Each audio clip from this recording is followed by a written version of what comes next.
사사기 강의 두 번째 시간입니다. 믿음을 전수하는 성도 되세요 라고 하는 제목의 말씀을 가지고 오늘 이 시간 함께 은혜 받기를 원합니다.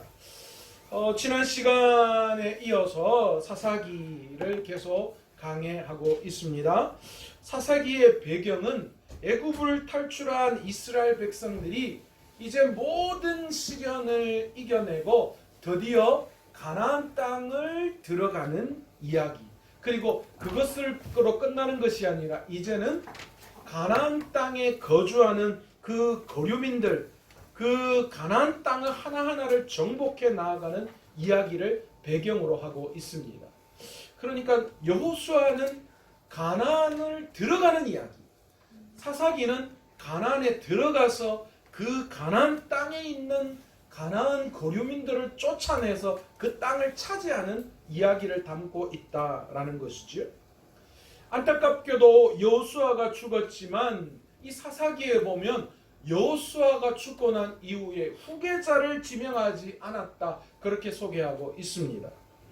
아마도 이스라엘 백성에게는 이제 영적인 리더가 필요하지 않았기 때문에 하나님이 이 모세와 여호수아 같은 리더를 세우지 않았는가, 그렇게 우리는 생각할 수 있습니다. 왜 그렇습니까? 눈에 보이는 지도자가 이제 그들에겐 더 이상 필요 없는 거죠. 왜 그렇습니까? 애굽에 종노릇하고 있던 그들이 탈출하기 위해서는, 종의 모습으로 있던 그들에게는 무언가 그들을 하나로 뭉칠 수 있는 영적인 구심점이 필요했고, 광야 생활에도 마찬가지였고, 가나안을 들어가는 것에서도 여호수아라는 그런 영적인 리더십을 가진 자가 필요했습니다. 그런데 이제 그들이 하나님이 약속한 대로, 하나님의 약속대로 가나안 땅에 들어갔어요. 그러니까 하나님이 모든 걸 이루어내셨잖아요. 이제 그들은 그렇게 그들과 함께 언약을 맺었던 가나안 땅에서 하나님의 약속을 믿고 그 땅을 차지만 하면 되는 거였어요. 눈에 보이는 영적인 지도자가 필요 없죠. 왜 그렇습니까? 그들은 그들과 약속을 맺었던 여호와께서 그들에게 왕이 되시고, 아멘. 또한 그들에게는 하나님의 말씀을 증거하는 제사장이 있었으니까, 그러니까 더 이상 이스라엘 백성들은 어떤 눈에 보이는 영적인 리더가 아니라 하나님의 언약 백성됨을 유지하는, 하나님의 약속 언약을 믿고 그 땅을 차지하기만 하면 되는 그런 전투만 놓여져 있는 거예요. 하나님은 그렇기 때문에 너희 이제 거기까지 다 갔잖아. 그러니까 더 이상 이제 너희들 뭐 영적인 리더가 필요한 게 아니야. 이제 너희는 그냥 가서 그 거류민을 쫓아내기만 하면 돼. 그거였던 거예요. 이스라엘 백성은 하나님의 약속을 따라서 가나안 땅에 있는 거류민들을 다 하나님 멸하라 하셨잖아요. 그러니까 멸하는 것만 남았어요. 다 쫓아내는 거예요. 그런데 문제는 뭡니까? 이스라엘 백성들이 그렇게 하지 못했다라는 거예요. 뭐 죽은 무덤에 가면 핑계 없는 무덤이 없다, 뭐 그런 이야기가 있잖아요. 다 죽은 사람은 나름대로 이유가 있다라는 거잖아요. 뭐 이런 말 드리면 좀 그렇지만 처녀가 알을 낳아도 할 말은 있다 하는데, 이스라엘 백성들도 이유가 있었던 것 같아요. 그들이 말했던 이유가 뭡니까? 뭐예요? 속았다는 거예요. 그렇잖아요. 그들이 이 가나안 거류민들이 싹 꼬여가지고 그들을 속여서 쫓아내지 못했다. 또 그들에게는 자기들이 생각지도 못한 철병거가 있었기 때문에 그 땅을 차지할 수 없었다. 또는 자기들이 이제 모든 노역들을 할 수 없으니까 그 가나안 민족들, 거류민들을 이 종으로 삼아서 어려운 노역을 시키기 위해서 그래서 쫓아내지 못했다. 이유는 다 있었습니다. 그러나 그 모든 것은 하나님이 원하시는 것이 아니었던 거예요. 하나님은 다 쫓아내기를 원하셨어요. 많은 전쟁을 치르면서 가나안 땅에 그들은 들어왔습니다. 이제 그들이 해야 할 것은 하나님의 약속만 믿고 그 땅을 정복하는 거예요. 이스라엘 백성은 하나님의 언약을 믿고 믿음으로 가서 싸워서 가나안 거류민들을 쫓아내고 그들을 진멸하면 되는 전투만 남았어요. 그러니까 이제 그들에게는 이 살기 좋은 일만 남은 거지요. 가나안 민족을 쫓아내는 일은 각 지파들에게 각 지파들이 담당해야 하는 일이었는데 하나님께서는 유다 지파를 지목해서 가나안 땅을 그들의 손에 넘겨주겠다 그렇게 말씀을 하셨습니다. 그러자 유다 지파가 어떻게 합니까? 1장 3절에 보시면 그들의 지경 안에 거주하는 어느 민족이요? 시므온 지파에게 도움을 청합니다. 시므온 지파가 유다 지역에 남은 가나안 족속을 쫓아내는 일을 도와주면 이 시므온 지파 너희들 지역에 있는 가나안 사람들을 쫓아낼 때에 나도 유다 지파인 우리들도 도와주겠다 그렇게 말하는 거예요. 어떻게 보면 상부상조하면 하는 거니까 뭐 그게 문제가 되냐? 아유 협치 협력 얼마나 좋습니까? 우리는 뭐 그렇게 문제될 것 안 같은데 그런데 하나님의 눈에는 그것이 문제였습니다. 뭐가 문제입니까? 하나님을 의지하는 것이 아니라 그들의 힘을 의지했다라는 거죠. 하나님의 약속을 믿고 그들은 가기만 하면 되는데 그게 두려우니까 자꾸만 인간적인 방법을 내세우고 있다라는 것을 우리는 볼 수 있죠. 가장 먼저 유다 지파는 정착지를 개척하기 위해서 베색이라고 하는 지역으로 나아갑니다. 그 땅에는 가나안 족속과 브리스 족속이 거주했다 그렇게 성경은 기록하고 있죠. 유다 지파는 그들을 물리치고 도망하는 아도니 베색을 잡아 엄지손가락과 엄지발가락을 자르는 매우 잔인한 처벌을 내립니다. 여러분 이 처벌이 어떻게 문제가 되었다고 했습니까? 그 처벌은 사실은 가나안인들이 가나안 문화에 속해 있는 일이었는데 그들이 그것을 그대로 본받아서 지금 이 대적들에게 행했다라고 그것이 문제가 되었다라고 지난 시간에 말씀을 드렸습니다. 이미 그들 안에 지금 뭐가 한 거예요? 가나안 문화가 스물스물하게 들어오기 시작했다라는 거예요. 베색에서 승리한 유다 지파는 가까이에 위치한 예루살렘도 정복했습니다. 그러나 이 정복은 사실 불완전한 정복이었습니다. 이제 앞으로 사사기에 보면 이런 이야기들이 계속 이야기나 오늘 본문에도 계속 지금 정복은 했는데 그 정복이 완전하지 못한 부분들을 계속 이야기하고 있지. 불완전한 정복을 뒤로하고 그들은 계속 산지와 남방과 평지에 주거하는 가나안 족속들과 싸웠고 이 기럇 아르바라 불렸던 헤브론에서 승리했습니다. 헤브론 지역까지 점령한 유다 지파는 이제 가나안 지역의 남쪽 지역과 서쪽 지중해 해안까지 이 점령을 점점 해 나아가는 것을 오늘 본문에서 이야기하고 있습니다. 오늘 본문에 가만히 보면요, 하나님의 명령에 온전히 순종한 사람과 그렇지 못한 사람들을 대조적으로 우리에게 보여주고 있어요. 헤브론 지역은 이스라엘이 점령하기에 결코 쉬운 지역이 아니었습니다. 여러분, 헤브론 하면 누가 제일 먼저 생각납니까? 이 산지를 내게 주소서. 누굽니까? 갈렙이 요구했던 땅이 헤브론 땅입니다. 제가 이 갈렙 설교하면서 말씀드렸잖아요. 그 누구도 이 헤브론 땅을 점령하기를 두려워했다라는 거예요. 왜냐하면 거기에 거인들이 살았거든요. 그러니까 이 만만한 지역이 아니었어요. 그래서 다 포기하는, 다 안 하려고 했던 그때에 갈렙이 나아가서 이 산지를 내게 주시옵소서. 그렇게 담대하게 외쳤던 지역, 그 지역이 바로 헤브론입니다. 갈렙은 그 지역이 위험하다는 것을 알았지만 여호수아에게 그 땅을 달라고 요구하죠. 그것이 여호수아 14장에 나오는 대목입니다. 그런데 놀랍게도 이 갈렙은 여호수아에게 그 땅을 달라고 이야기하고 가서 그 땅을 차지합니다. 헤브론을 점령한 이후에 유다 지파는 드빌로 갔습니다. 오늘 본문은 드빌의 본 이름을 기럇 세벨이라고 이야기합니다. 이제 드디어 어려운 이름들이 서서히 나오기 시작합니다.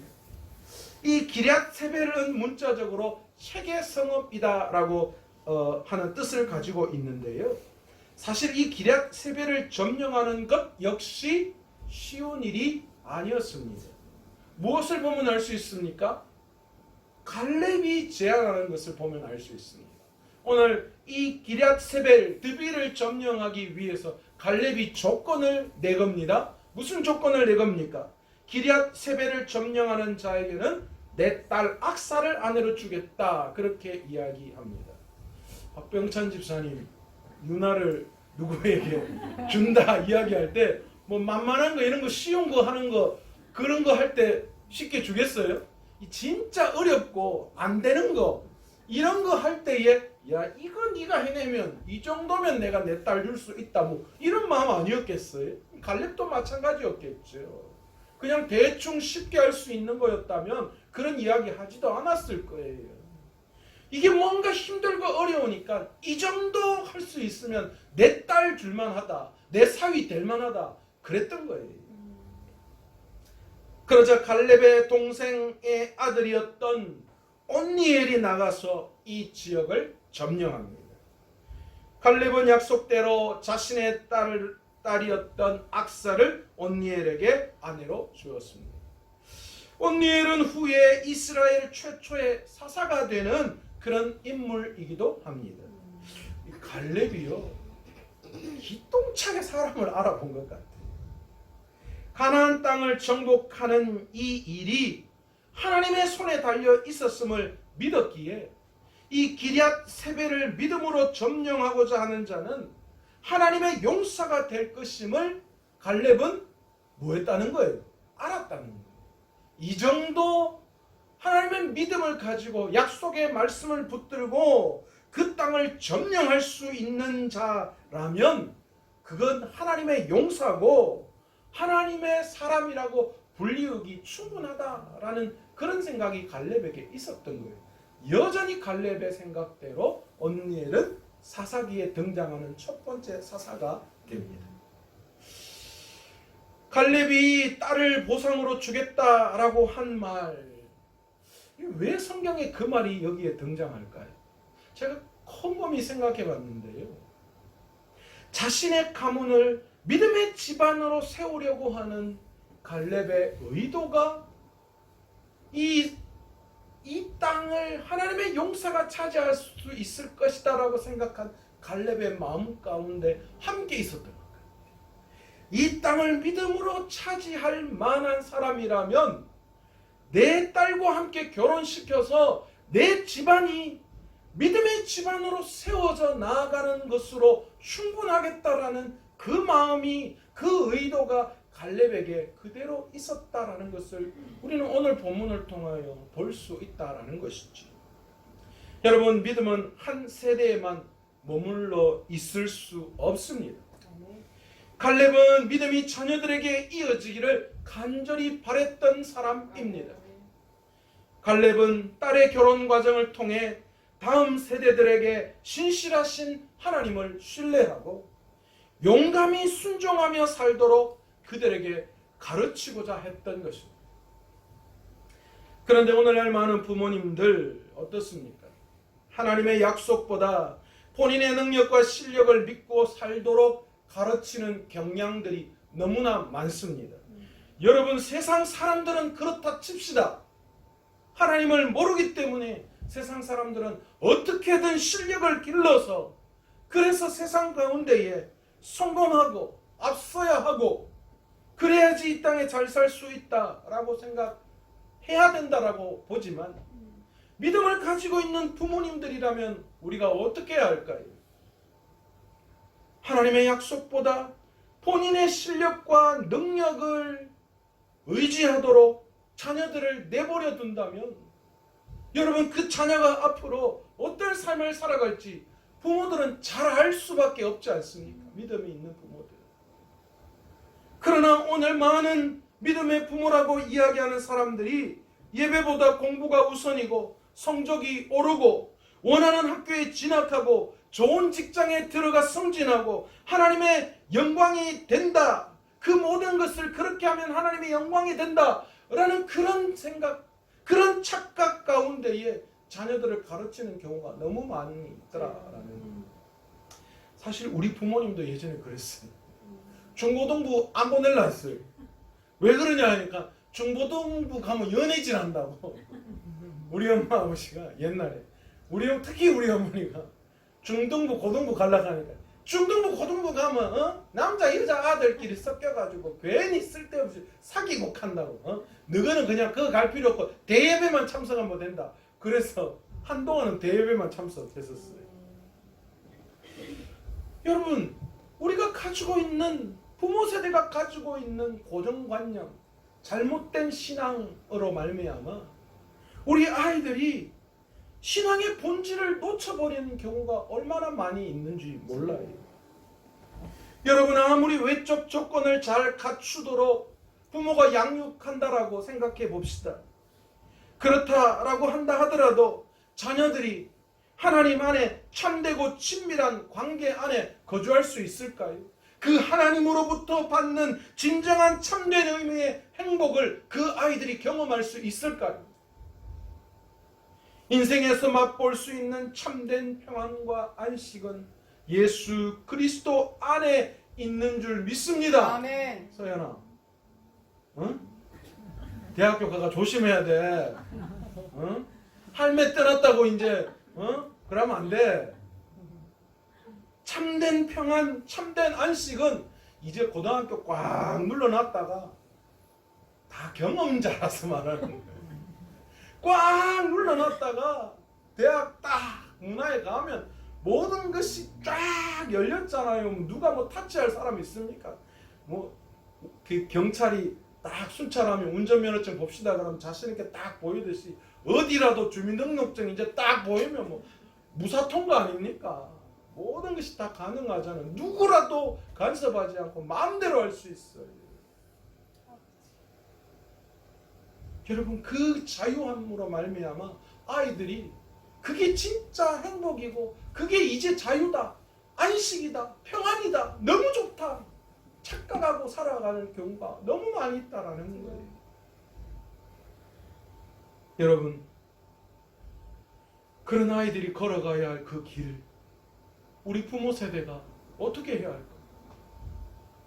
자녀의 신앙교육을 책임져야 하는 부모들이 먼저 세속적이고 성공지향적인 사고에서 벗어나야 합니다. 아멘. 여러분, 교회 성도들이 잘못하면 누구 잘못이에요? 누구 잘못이에요? 네, 목사님 제 잘못이에요.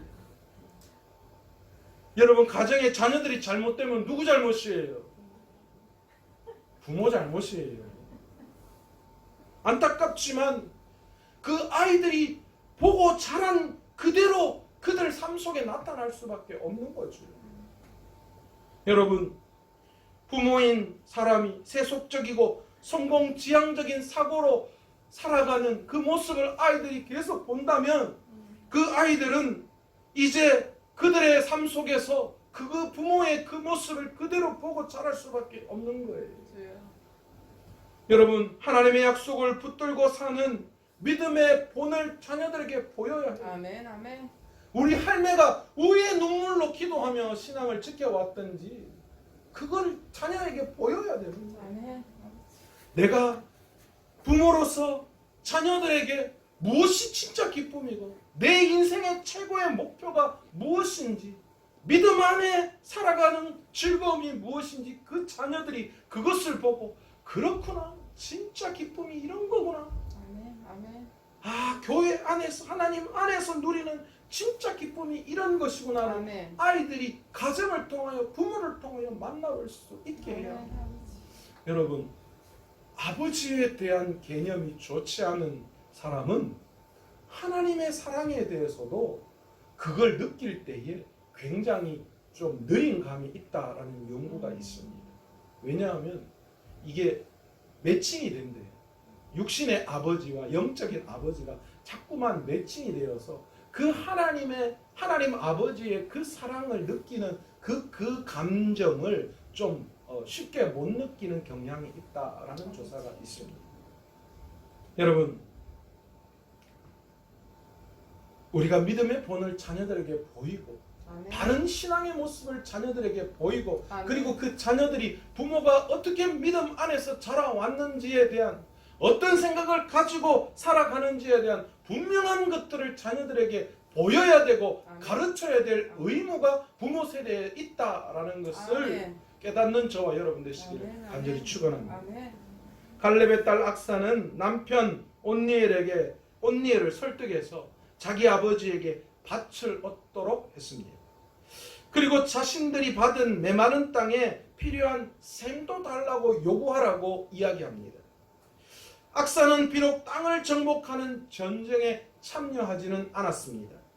그러나 하나님이 주신 약속의 땅을 사모하는 그 마음은 악사에게 엄청나게 많았던 것 같습니다. 그래서 그녀에게는 반드시 약속의 땅을 취해야겠다라는 강한 의지, 그 땅에서 내가 반드시 하나님의 영광을 드러내야 되겠다라는 생각이 많았던 것 같아요. 아멘. 그래서 악사가 아버지에게 뭘 요구합니까? 아버지인 갈렙에게 셈을 달라, 그렇게 이야기하죠. 이게 메마른 땅이니까요, 셈이 없으면 안 되잖아요. 그러니까 그 땅을 내가 한번 일구어 보겠다라는 생각이 있는 거예요. 그래서 갈렙은 그 악사의 요구대로 윗셈과 아랫셈을 그에게 주었습니다.